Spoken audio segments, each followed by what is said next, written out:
G-Fi, I see your hand is up. Let's bring G-Fi up. Hello, hello. Boom. Yeah. What's up, man? How's it going, brother? How you doing? Good, man. How are you? Good. G-double-O-D.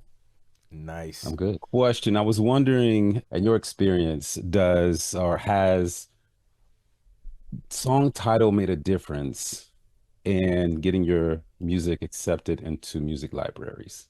I think so because think about it from like an editor's perspective, right? And say you've gained access to this whole catalog of music through a publisher. They're like, here's the link. You can search whatever you need.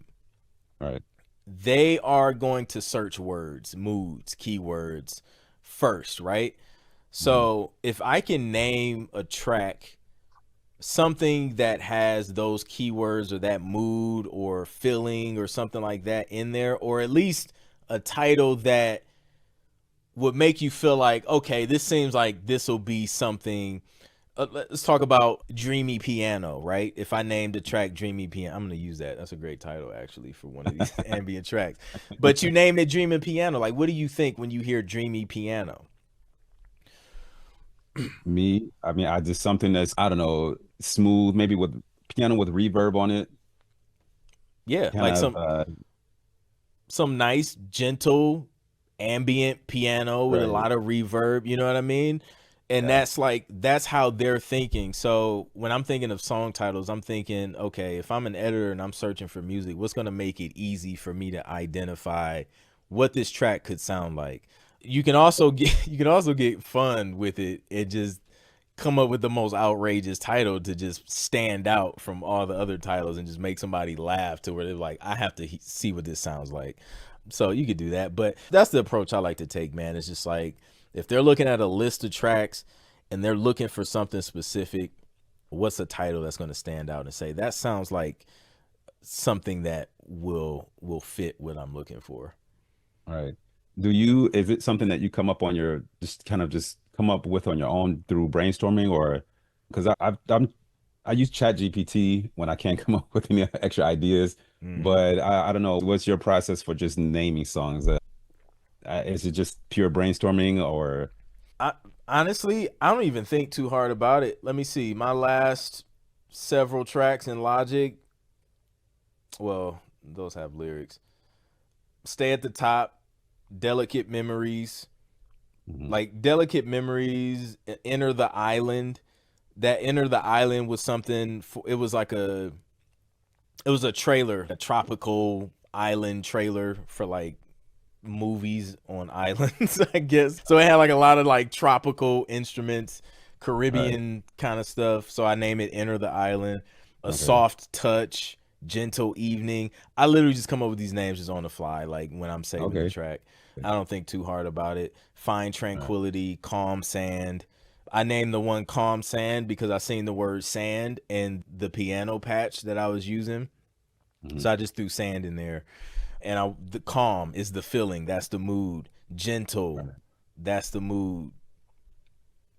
So yeah, find tranquility. It's a tranquil, peaceful track. So Right. that's what I do, and I just throw like another word or so in there. Okay. And one last question regarding the same thing. Do you find can tracks be too wordy to track titles?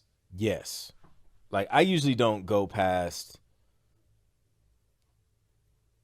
4 words. Stay at the top is 4 words. Okay. That's usually the most I'll go, and like a couple of those words got to be short. But usually Right. I'm around 2, 3 for the most part. Okay. Just wanted Yeah. to optimize the song for like when people see the title, it's like, okay, yeah, I want to see what this sounds like just because I need to see or hear what this sounds like because of the title. Yep. And so, yeah. Yep. Okay. Cool, Good cool. questions. All right. Thank you. Thank you. Yep. No problem. If you're serious about turning your music into income, this is the event you can't afford to miss. Join us this November for the Shades of Sync conference. Learn directly from industry experts how to land your music in TV shows, movies, video games, and more. Network with top professionals and get the insider tips you need to break into sync licensing. This is your opportunity to shine in the sync world. So lock in your ticket now because they are limited. Head to shadesofsync.com to secure your spot. That's shadesofsync.com. Let's make your music work for you, fam. Go to shadesofsync.com, grab your ticket, and I'll see you there. Yeah, really good questions. Michael Connor says, to add to G5's question, does artwork usually appear in their searches to make your music stand out even more? Artwork is one of those things where it's like, it depends. Like some companies, if you're doing like all the uploading, like a stock music site, then artwork could come into play. Excuse me. But for like a lot of the publishers that I've done work for, usually they're kind of doing their own artwork for projects anyway. So I've never really had to worry too much about it. So yeah. But I absolutely believe though that fire artwork is just definitely eye catching. Even like the artwork that I see publishers do. There's some publishers where it's like, bro, y'all need to hire somebody else because y'all artwork look like it's from the early 90s. And then there's some where it's like, yo, this artwork is fire. Like, I just want to look at the artwork, forget the music. So I think artwork is huge, but usually most of that stuff is handled by the publishers. So let's see. We got time for one more question here.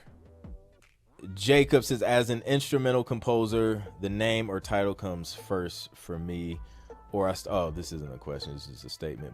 Or I start with a storytelling draft mind map and then go from there. That's what's up. Like if you submit via Disco, playlists that have tracks with artwork all help with that presentation element. Oh yeah. Do libraries fall into the category of publishers? Yes, they do. Libraries are essentially publishers that specialize in music for sync. So yeah, and typically once you sign with the library, they typically collect publisher shares of royalties, and you'll do a split on any upfront sync fees as well. So yes, they're essentially publishers. Yes, the music I like needs to tell a story, but we can also write on an emotion or theme. Example, elevator music. Facts. 100%. So yeah, so that's it, y'all. This was a great convo, a great discussion about things that are just wildly happening in the video game and DistroKid world. And yeah, so let's keep an eye on that. I'm gonna do some further digging. If I come across anything, we'll come back, we'll reconvene, and we'll figure this thing out. But yeah, perhaps some producer kids will submit songs for the flex. Hey, now listen, as a kid, that may be a flex for real. Like, yo, you know that beat right there, I did that. And that may be a cool flex, I'm saying. Maybe. But then, now you got a whole generation thinking it's normal for their music to be used for free in video games. It's like, nah, bro. It'll be me walking up. Back in the golden days, we used to get upfront sync fees and royalties for placements like that, son. Y'all getting screwed. That's my OG voice. That's the voice I'm gonna have in a couple decades. But yeah, man, it's crazy. So I guess I don't know. We'll keep an eye on it. We'll see what happens. See if it sticks around. I'm gonna log into DistroKid at some point. See if I can dig for some more information. Because yeah, I don't know about that. Miguel says, I joined using and started uploading non-exclusive lo-fi music under my second alias, Aerosonic Music. My 2 uploads started getting into libraries. Super dope. That's dope. So yeah. Yep. So I see for some non-exclusive, they ask you to register the tracks with the pros. Is that a thing? Yeah. Absolutely. Because if it's non-exclusive, usually you'll have like your main registration, and then other libraries, they may add like a prefix or suffix to it, or retitle, or they may just name it something different altogether so that they can kind of track whatever on their end. So yeah, that's a thing for sure.